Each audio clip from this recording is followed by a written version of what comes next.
งามเลยประตูเลยดิคืออะไรโอ้มีใบเดียวจะได้ป่ะนี่เอากึ๊บงามเลยพี่น้องมึงในกระเป๋าคนฝากมาให้นะมึงนี่ไอ้เสียวบ่ก็เอามาหนึ่งนะไม่คือได้ ของคือวันนี้คือของคือของคอยนี่คือของคอยอ่ะบ่เป็นยังตกลงกันเจ้าจงคนเอาเดี๋ยวกาดจามเชื่อเอาอีกคนละเทียเอาไหมชอบชัก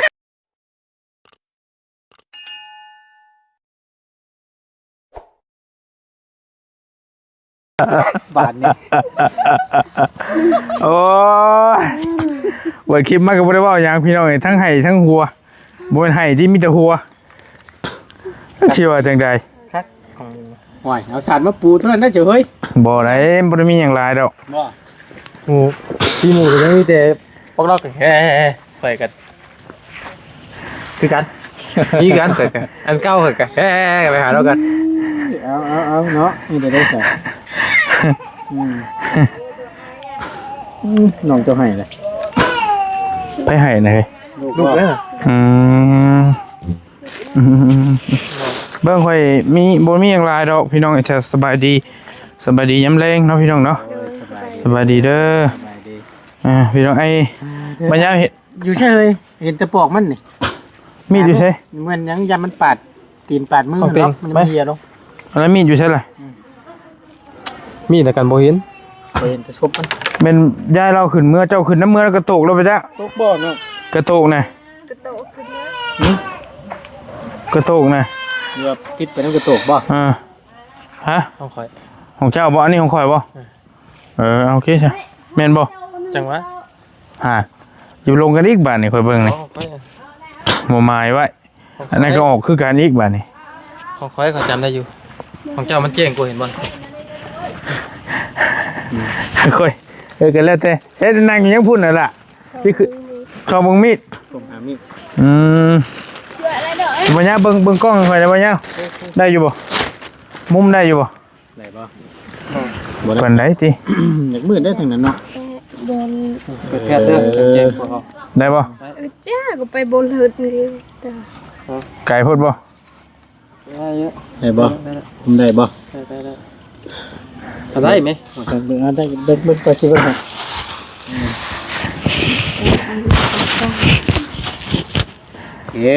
ไปบ้านนี่อันมันจังกันนั้นเชื่ออันนั้นหน่อยแรงเสียงเอานี่จะได้เห็นเนาะโอเคนี่แหละคืออะไรนี่ก็มึนๆสิบ่อันนี้ไอ้มีเสื้อผ้าไปเลือกเสื้อผ้าเป็นของเล็กน้อยได้ละมาให้มาได้บ่ได้เดี๋ยวโอเคมันไปให้น้องๆเจ้าเด้อน้องเด้อพื้นก่อนค่อยเป็นเสื้อผ้ากระโปรงงามๆเลยเห็นบ่ไปให้เด็กน้องๆเจ้าเด้อนี่ประตูไปให้ประมาณเด็กน้อยผู้บ่ทันได้นั่งแถวนั่งเท้าหั่นนะเพราะมันลายเด้นี่ฉันเล่าอยู่ใช้นั่งแถวนะห้องมาดูนะอยู่เทิงเถียงนี่บ่แถวมานี่ดูลูกนี่มึงนี่มีอันงามๆได้มึงนี่นี่นี่อันนี้เป็นชุดเด็กน้อยนี่ไปให้อันนี้กันไหมลูกเจ้าตอนนี้ก็จะไม่ให้ก็เด้นี่นั่งแถวบ่ได้บ่นี่ไปเสื้อผ้างามๆได้ไปแบ่งกันใส่นี่มีเจ้าตุ๊กตาโอ้อย่างงามได้หลายอันนี่เห็นล่ะบ่สอนได้อะติบ่สอนได้บ่สอนคือไผวะลูกน้ำบาปนี่บ่ได้เป็นเก่าๆได้เสื้อผ้าบางนี้ผ้างามๆใหม่ๆได้นี่เห็นบ่นี่เห็นบ่ครับแถวอยู่บ่แถวบ่อยู่ไปให้มีตู้บ่ว่าผู้เนี่ยบักโบสอนนะโบเมนนะบักโบค้ำมานี่เฮ้ยถุงเท้า แม่นบ่ทุ่งตีนไหม เลย แม่นเหรออ่ะ เลย นี่หิวงามนี่น่ะนี่เห็นบ่ ไม่แม่เลยยาแถวนี่ยัง นี่เห็นบ่ เลย นั่งแถวแช่นี่ แถวมันเป็นคน หนัง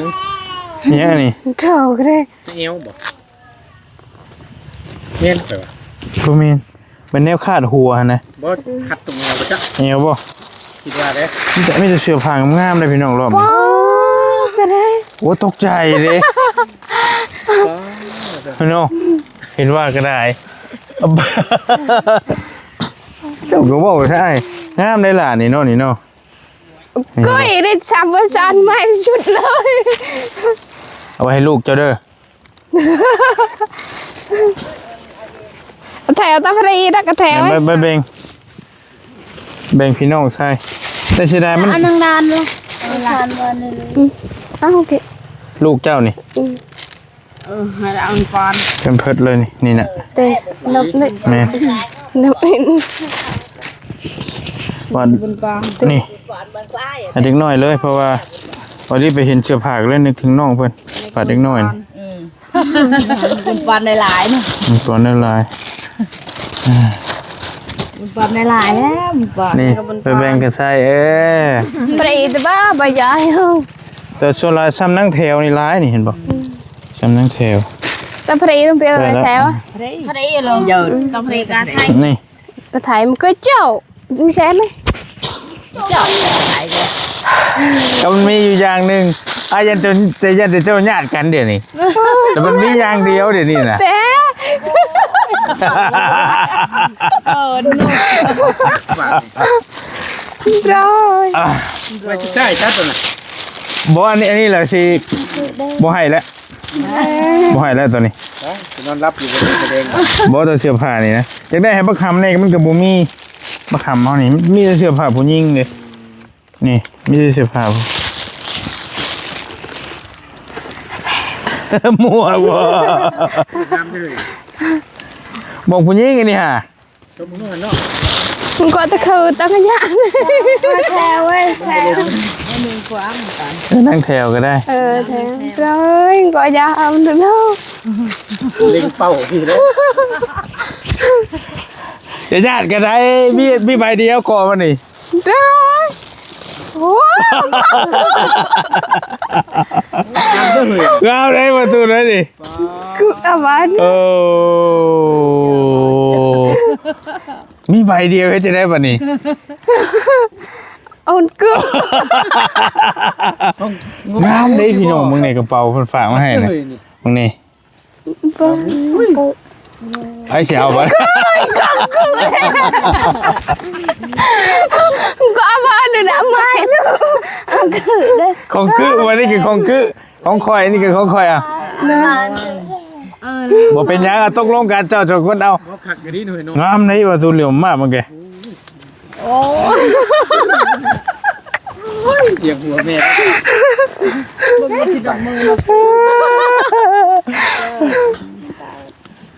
เอา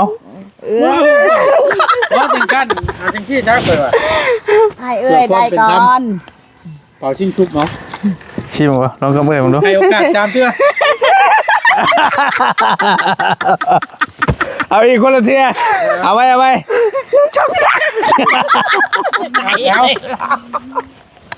เอารอบนี้เป็นรอบตัดสิน เราจะชิ้นมันเอาตัวเทียพร้อมกันเด้ออันนี้อ่า ใช่ไหมทำไม1 2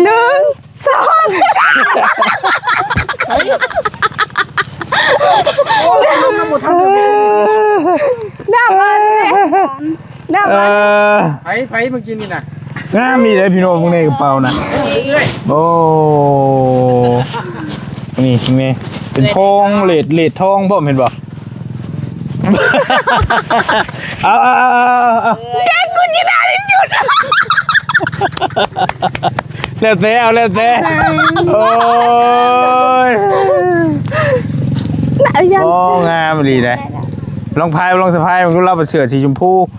เวลาเข้ากันได้แท้บาดนี่ เอ็ดดักบาดนะ โอ้ ได้ก่อนน้องได้ตำลัง แต่ไม่เอ็ด โอ้ ปืด บังดูประตูบังดูเดี๋ยวเบิ่งกล้องเอากล้องบังดู เบิ่งหั่น โอ้ เข้ากันเลยเนาะกับคนเนาะ ราศีขึ้นแล้วเด้ราศีจับเลย เอางามนี้กับเป๋า อืม อืม ต่อชนะไป จะแหละก็ แก้แบบได้บาดนี่ แค่บ่เป็นบาด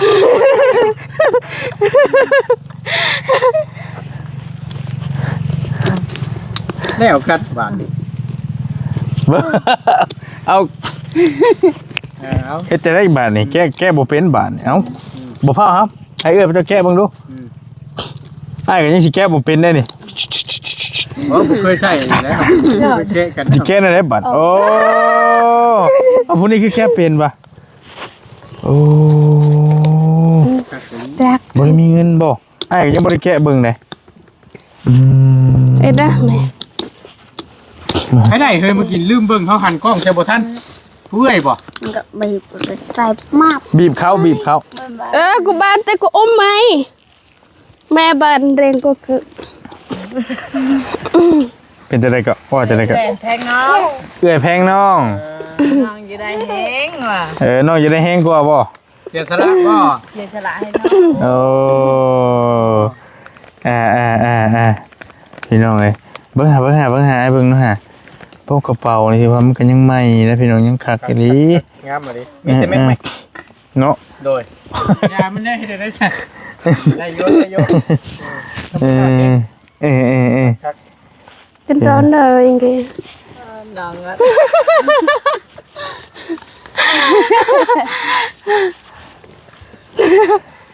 กระเป๋าอยู่ลงมา มันจะใครจะไม่ให้จะบักคำนี้แต่มันบ่มีเดี๋ยวนี้จะบักค คือผู้หญิงบ่ ำจะผ่ามันก็เป็นมีแต่ของผู้หญิงจะส่วนหลายแต่ประตูเนี่ยบักคำกับมันบ่ได้มันน้อยโพดอันนี้นี่คือของผู้หญิงนี่ ๆในปืดแหน่ก็บ้านนี่ของกู ไม่ได้บ่นี่กะ นี่น้องพรนี่คือ ลองดูฮะได้บ่นี่กะ เขากระพุ้นน้องเพิ่นอยู่ตัวนี้ยืดได้มันเป็นแพรยืดมันบ่ ไปยืดแล้วหุ่นได้อยู่ จะจังว่าจะงูนะ ได้ห้ามนี่น้อยโพดบ่ พอ ต้ ดี องดูฮะบ่น้อยมั้ย ยังใหม่อยู่ได้นี่เห็นบ่ป้ายบริแกะอยู่ได้บ่ โอ้น้องจะมา น้อยโพดบ่ขอบใจ ขอบใจแต่ไรเด้อบ้านนายอนที่ชุดจ้ะเฮ้ยอายอนเด้อแต่แน่ เวลา คือตาจะรัก ได้บ่ น่ะอะไรไหมอ้าวยากิ มันจะอะไรต่อย นี่ห้ามใหญ่โพดบ่ว่าโอ้ใหญ่โพด นี่เราได้บ่ ให้พ่อเจ้านี่ ขอต้องใช้เยอะขอ ลองมึงดูน้อยโพดบ่ เติดเลย พอดีน่ะนี่โอ้รอแท้บัด โอ้หูดชีพลงอีกก็ได้ขึ้นก็ได้โอ้ ตรังอ่ะกินจ้ะ งามเลยเนาะได้เลยฮะบ้า แหวะใช่เลย ผู้บ่าวทรงเอเลยบาดนี่ให้พ่อเจ้าร่วมพายอยากใช้ก็ได้เนี่ยโอ้เท่แล้วนี่ไง แต่พอมาถือเพลย์เลย ก็มาแบ่งให้น้องๆเติมเพราะว่ายังได้บ่ทั่วกันพี่น้องเอ้ยได้ผู้ละโตชงโตมันนั่นก็ได้นี่ป้องามได้นี่ตัวนี้ก็ได้นี่บิแบ่งกันเมื่อคืนนี้ไอ้ก็ไปแบ่งให้นาสาวเจ้าเพิ่นซื้อไปช่างบุอยู่บ้านเทิมน้อยแม่นบ่เราว่าเป็นน้องผู้นี้ อ๋อ แม่คันทรี่คือคัน แม่นบอกคันตาลี่นี่ยังนี่แหละเราบอกเมื่อคืนนี่เพื่อนเราก็เก่าหรอก แม่ นี่น้อยคือเพื่อนเจ้าเนี่ยแหละเพื่อนเราน่ะ โดย พี่น้องแท้ๆแต่ว่า น้องขี้ นักกระยาไม่เพลย์ไป อะไร นี่ เอ็นอ่อน โอ้งามได้นี่น้องไอ้นี่เสื้อโปโลใหญ่ๆพวกคำบักคำนี่ให้พ่อเจ้าเด้อก็มาแบ่งให้ปันกันตื้มนี่กระโปรงเสื้อกระโปโลนี่ก็ได้ เชื่อกระ ที่ โปร ค่อย ง มักใช้ได้บ่ดี คือกันคู่มือนี่ข่อยก็ยังใช้แต่ว่าข่อยตุ้ยชื่อ ค่อยมักใช้ นี่ อันนี้ก็เอาน้ำพะเท้า นี่ จักเลย นี่ เลย ที่ไม่อยู่เลย ใจขอบใจ ขอบใจ เอาพะเท้าคือ ประตูเนาะประตูเนาะ เลย โตแล้วเขา นี่แหละกระโปโลอีกนี่ก็ เ แนวนี้ มาแบ่งให้ตื่มเปลี่ยนเลยบ่ ตั้งแต่ตัวเรียนแนวในแนวก็ก็อีกอันไหนด้วย ระบ้าติ นี่ อีก อ่านว่าจะได้นี่ บ่ฮู้ กลุ่มรถบรรทุกมิตร สภาพทั่ว ทัวร์ สภาพทั่วไทย ทั่วไทยโอ้ ไทยอยู่ในนี่ก่อน โห ไปหลาย เดินเบิ่งก่อน เฮ้ยกูบ้านเจอกูตะบ้านว่าอยากกูนะ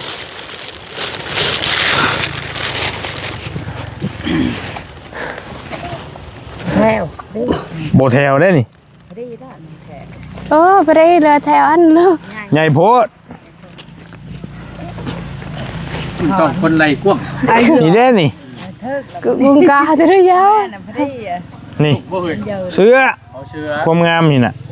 โอ้แฟชั่นได้นี่ ครับ ที่บอกให้นี่ แต่ว่ามีสายอยู่เนาะ แม่ เอ็ด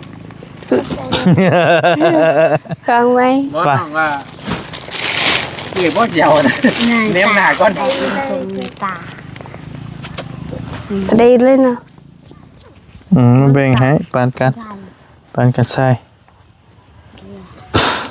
มันก็มีหลายอยู่น้ำเพื่อนบอลลี่กับซิไว้แบ่งไปทางอื่นน้ำเนมาแบ่งให้น้องๆเพิ่นน้ำเนพี่น้องกะมา2เทื่อ3เทื่อแล้วบ่มาแบ่งให้มันก็บ่คู่มันก็ยังบ่คู่กันหั่นน่ะมาแบ่งกันตื่มอีกพี่น้องเอ้ยยังนี่บัดนี้ ปลูกบ่ เจ้าว่า แม่นน่ะดิ ปาดโต มัดฮอบเอวพร้อม แม่นเพิ่งว่ารถแบบนี้ล่ะ เอ็ดเนาะแม่ ใช่ไหมแสดงว่ามันบ่ถึกใจเพิ่นบ่ได้เพิ่นบ่อีอันถึกใจบ่ได้กันถึกใจเพิ่นน่ะโอ้อยู่นี่เชื่อสุดสงกรานต์น่ะนี่ พ่นประกำบ่ เออ คือ ลองดูครับไปรุ่นทรงเอนี่ จุดปั้นปั้นกี่ ช่องเพิ่น ได้บ่ถ้าใช้ได้ก็ใช้เจ้าใช้ก็ยังได้นี่สิเป็นหยัง นี่เด้จะได้อยู่ว่าเนาะเราก็โตบ่ได้ว่า โอ้เอาปลดเลย นี่ล่ะนี่ เจาะต้องไม้พัน โอ้ ตัวนี้ งามนี่ตัวนี้ก็ได้บุญแล้วปลดใช้เลยแล้ว โอ้ไปได้ใส่ พอดีเชย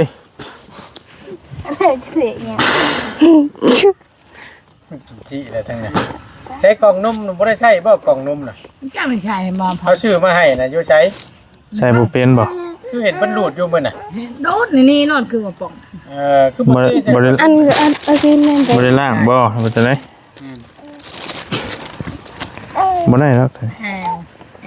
ขาว กับมีนักสาวหรือว่าเอื้อยเพิ่นคนหนึงเพิ่นอยู่ทางเวียงจันทน์มันจะไปเฮ็ดงานพุ่นแหละเพิ่นเห็นคลิปอ้ายเมื่อคืนนี่เพิ่นขอที่อยู่อ้ายไปละมื้อเว้นนี่เพิ่นสิส่งเครื่องมาให้เจ้า โอ้ดีไปชุดเลยคือว่า ให้เจ้าทั้งสองคนนั่นแหละ แต่ว่ามันสิเป็นหยังไงก็ยังบ่จักเพิ่นว่าสิส่งเห็นเจ้าได้เมื่อคืนนี่เพิ่นโอ้ยอยากฝากเครื่องไปให้น้องๆว่าซั่นเพิ่นส่งที่อยู่ไปแล้วอ้ายส่งที่อยู่ให้แล้ว แต่ว่าประมาณมื้อ2มื้อนี่แหละสิมาฮอดแล้วสิเอามาให้เด้อ เลย แต่บ่ฮู้ว่ามันสิคือหยังเด้ส่งมาแต่เวียงจันทน์พุวันก่อนก็ดีที่สุดในโลก ถ้าเบิ่งนํกันไผสิใช้ได้นี่ตัวนี้งานมีได้นี่จ้ะ เลยขอบใจดุหรือเปล่าใช่ได้ ยอมพาเจ้า เลย เพิ่นพากกำลังสิ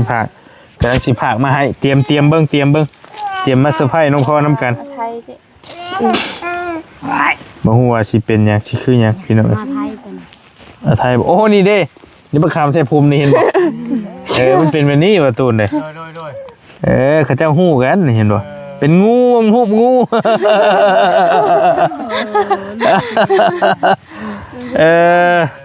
โอ้นี่ ลูกโกยได้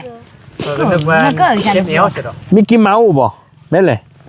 กูอยากดมโก ใช่ การ์ตูนมิกกี้เมาส์จบบัดนี้ล่ะรอบนี้เบิดแล้ว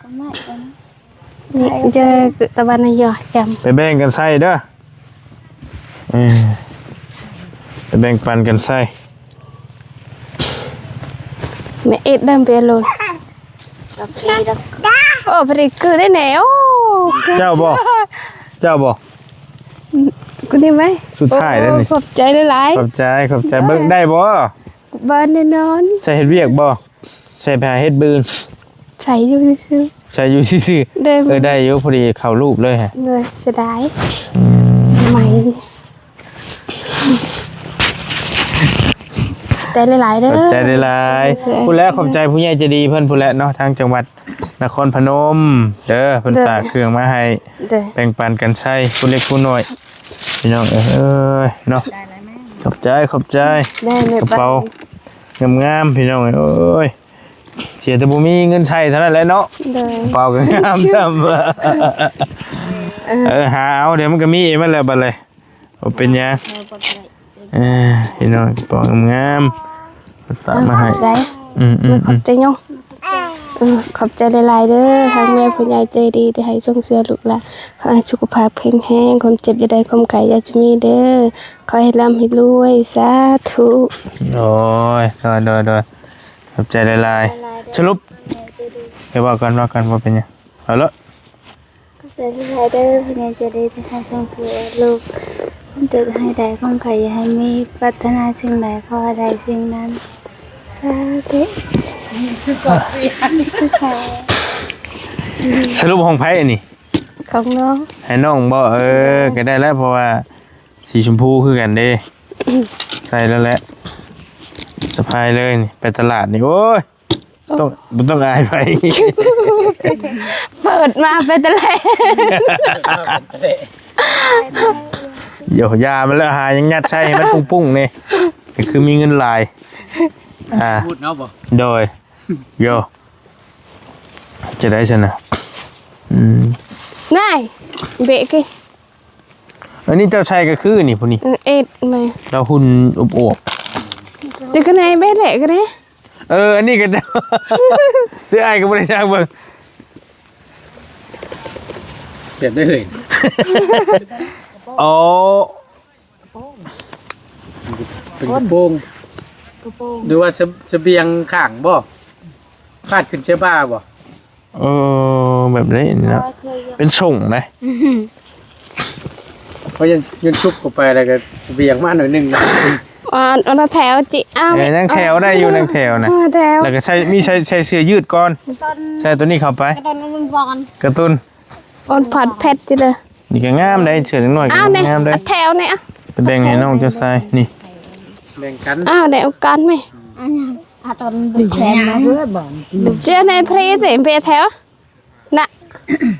เอากองไปชูปะ มันชูเล่นนอนดีกว่า ตัวไหนนายไม่เห็นชุดอันปะตัวไหนชุ มั ด นมี อัน ชุดมันอยู่เด้ ชุด โอ้พอดีเลย งามนี่ซื้อก็บ่ได้มันถึกๆได้นี่โป่งแบบนี้ รังของดาวของแถวอ่ะ แม่นโว้มึงว่าความงามนี่ นี่ใหม่ที่ชุดเลยเนี่ย ใหม่ที่สุดเลย เอามินตัวไหนบ้าชุดตาจะมิน ไผว่าพื้นได้บัดนี้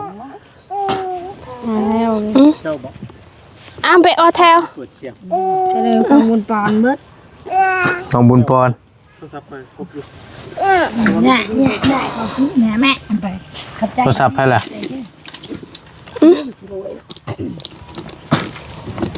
อย่าพาได้เดี๋ยวให้เบิ่งก่อนครับบัดนี้เอาไผล่ะเคียงของไผล่ะ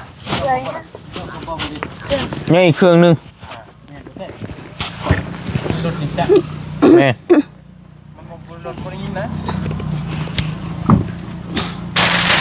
นี่เครื่องนี้รถค่อยไหม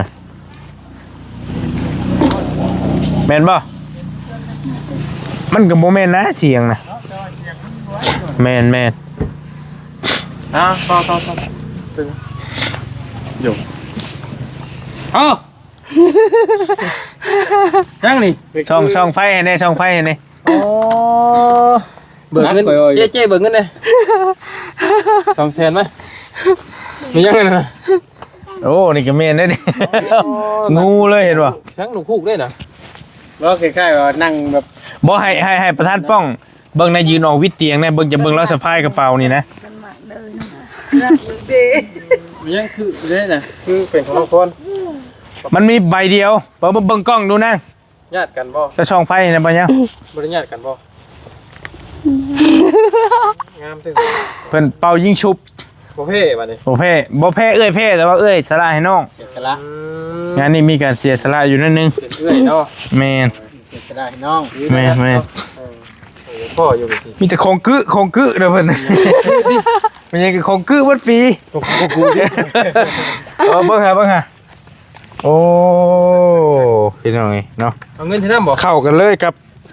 เอากระเป๋าไอ้คนต้องใส่เงินนำติ กับกระเป๋าอันนี้นะกับผ้าว่าบอกว่า อยู่